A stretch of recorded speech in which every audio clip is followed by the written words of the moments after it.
In life, we sometimes have disagreements with people.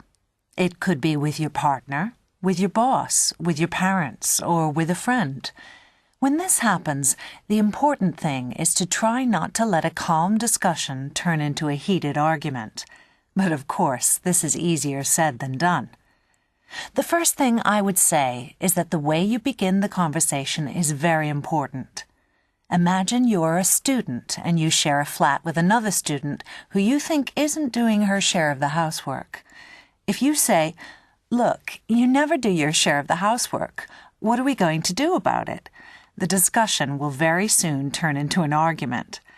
It's much more constructive to say something like, "I think we'd better have another look about how we divide up the housework. Maybe there's a better way of doing it." My second piece of advice is simple. If you're the person who is in the wrong, just admit it. This is the easiest and best way to avoid an argument. Just apologize to your flatmate, your parents, or your husband and move on.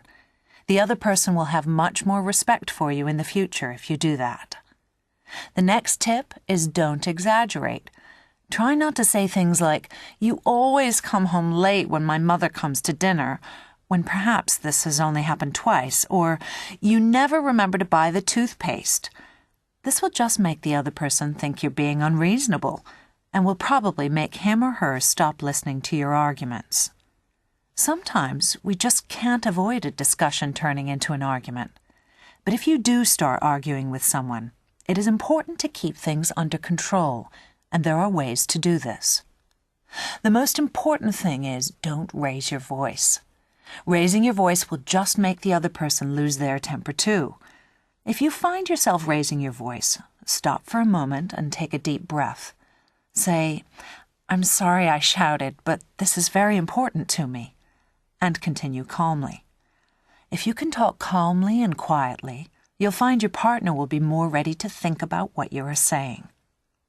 It is also very important to stick to the point. Try to keep to the topic you are talking about. Don't bring up old arguments or try to bring in other issues.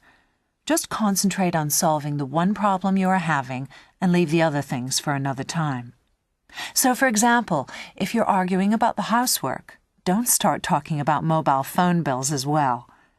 And my final tip is that if necessary, call time out like in a sports match. If you think that an argument is getting out of control, then you can say to the other person, "Listen, I'd rather talk about this tomorrow when we've both calmed down." You can then continue the discussion the next day when perhaps both of you are feeling less tense and angry. That way, there is much more chance that you will be able to reach an agreement. You'll also probably find that the problem is much easier to solve when you've both had a good night's sleep. Well, those are my tips. But I want to say one last important thing. Some people think that arguing is always bad. This is not true. Conflict is a normal part of life, and dealing with conflict is an important part of any relationship, whether it's 3 people sharing a flat, a married couple, or just 2 good friends. If you don't learn to argue properly, then when a real problem comes along, you won't be prepared to face it together. Think of the smaller arguments as training sessions. Learn how to argue cleanly and fairly. It will help your relationship become stronger and last longer.